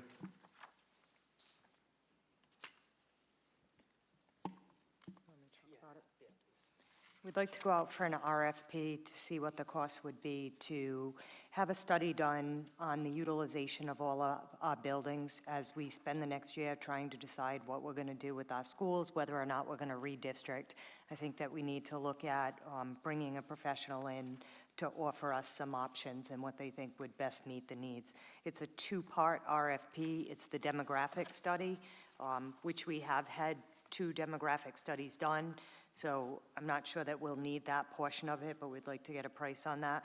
And then it's the feasibility study that looks at all the buildings and the current districts that feed each of these schools. So it doesn't mean we have to commit to it, but I would Okay. like to go out for an RFP So- to see what the cost would be. And then the committee, once we have that information, would have to approve the study. Right, and we could look at both and say, okay, you know, based on cost, we don't want to go with the one that we've already conducted two. Right. 2 on, okay. Yep. All right, thank you. Do you have any idea of what? No, we did meet with one company just to get an idea of what it would entail, but they didn't give us a cost proposal. That's why we want to go out for the RFP, see what other companies can offer and what the total cost might be. But I do think there's just a lot, when we look at our population and the shifts, we've been talking about that a lot. I think, you know, we've been closing individual classrooms. I think we really need a long-term plan as to what the best utilization of all our buildings would be. I agree, thank you. Sandy, Sandy, would you have a timeframe when we could get that information, like? Yep, so we put a, if you pass the RFP, we'll go out immediately, and then, so it would go out, actually, we put the release March 27th, deadline April 17th for proposals, and then award by May 12th at the school committee meeting if we decide to go forward with it. And then the study would be conducted basically starting in the beginning of the year. They'd start to look at it. The beginning of the school year? The following school year. So in September? Yeah, so summer. They'd Summer, start in the summer. This coming summer? Yeah. All right, yeah. Yeah, if it's awarded in May, then we'd start working with them over the summer to look at all the buildings and the demographic studies. I think that's going to be important, and Yep. I'm glad to know it's not like a year down the road or something, so I think that's. No, we need to gotta make keep- decisions next year Yeah. with the Yeah. All right. pre-K opening, with us looking at what to do with Oldham. We need to be able to make informed decisions next year. Yeah. Sounds good. Any other questions for Dr. Ferrand? Hearing none, I will entertain a motion to approve. I'll make the motion. I'll second. All those in favor signify by saying aye. Aye. Any opposed? The ayes have it. Next item. Announcements? I don't have an announcement per se, but I would like to take this moment to thank Dr. Ferrand for her leadership throughout the blizzard. You know, I don't know how many other superintendents were out shoveling and salting like our superintendent was. Our superintendent kept myself and the rest of this committee in the loop every single morning, in the afternoon. We knew where our guys were going to be. We knew which school was going to hit. We knew which time. And she was there throughout the whole entire process. So I want to thank you, Dr. Ferrand, for your leadership throughout that blizzard. You put in a lot of hours. And there was a few times where I probably told you to go home. And as usual, you did not listen. You continued to work. So thank you. I appreciate your work. And that's my announcement. If anybody else has one, feel free. Dave, just to follow up with the announcement, very saddened when I got to the building. I was in a very good mood, but I used that bathroom right around the corner here. I believe the bathroom should be locked, but as soon as I entered that bathroom, this is what we find on the floor. Pots to the 2 soap dispensers that as fast as we repair them, they rip them off the wall, smash them, and it actually almost brings tears to my eyes to see that the taxpayers, you just keep asking them for educational money and they just keep giving it. But we got, I'll change from a school committee member to myself. I think we got a handful of thugs in this building that we really have to start dealing with, because it's setting a precedent that the building is being vandalized by a bunch of, I feel bad, but I feel confident to say it's probably less than a half a dozen kids that just find it exciting to go out and vandalize this beautiful building.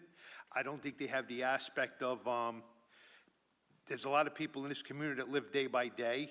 It's never going to end. Our taxes go up every year and stuff like that. The quality of our life is going the opposite way. That's my personal opinion. But the taxpayers said yes to this building. They said yes to Martin. They say yes to, they just keep saying yes. And it baffles me to say that we have a handful of kids that find it exciting to come into this building and destroy it, physically destroy it. And I just can't see the need of it. I don't know how we can solve this problem. It's just, it has nothing to do with us teaching education. It has nothing about anything. It has something to do with how we bring our kids up in this new generation. And I just hope that when we catch these individuals, like I said earlier, we really come up with a new book that we can throw at these people, have the parents come in with the police department and really handle them, because this is sad. And then not only do they do this here, they find a way to get the soap dispenser open, then they probably take a $12, $15 bottle of hand sanitizer soap and squirt it all over the floor like it's a joke. It's saddened to say it goes on quite often, but I believe it's only a handful of people. So I want to thank all our staff here that's trying to deal with this, trying to catch these kids, and maybe someday they're just going to wake up and say it was a total waste. I grew up, moved on to the next grade, and we eliminate it. So that's that. But going back to that list that Danny gave us, which once again, Danny, I want to thank you. That's very important when I get the truth like that. But we're going to be a little surprised, I think, coming up shortly on some of the damage to our district. It's going to cost us, if we choose to put it back together, it's going to cost us a decent chunk of money. Some of it I don't think we're going to be able to afford to repair. And I think a majority of this damage is because we don't have the proper equipment to work with. Proper equipment to work with minimizes damage. Proper equipment to work gives us a better workforce attitude. Proper equipment to work for gets us to get the job done quicker, which in my private life, time is money. So this list of equipment is very important, and rather than just seeing this, I'm gonna do, meet with the superintendent, Sandy, Danny, and stuff, and try to get some pictures out there of what we have. And please, do not turn this into, our guys did this, our guys did that. I was fortunate to be with these guys and these ladies 22 hours over a 4-day period. Some of the best time I had in years. I love working with decent people. They gave us 120%. We made mistakes. We're going to continue to make mistakes. Going forwards, I learned a lot that I want to bring to Sandy, bring to Danny going forwards. I want to bring it to the school committee so it don't go on deaf ears. But I too, personally, Dave, want to thank everybody that was out there, because I was out there with them. And I'll just put a personal one out to Lewis. I was guiding him when he had the Kubota, and he's just, I love them all. I worked with all of them, shoveling, you know, feeding the snow blowers. It was a great time for me to be out there. So the guys deserve this equipment, just like our teachers deserve the best we can. But we got a great group of people out there, so should all be proud. Thank you. I'll now entertain a motion to adjourn. I'll make a motion to adjourn. Is there a second? I'll second that. All those in favor signify by saying aye. Aye. All right.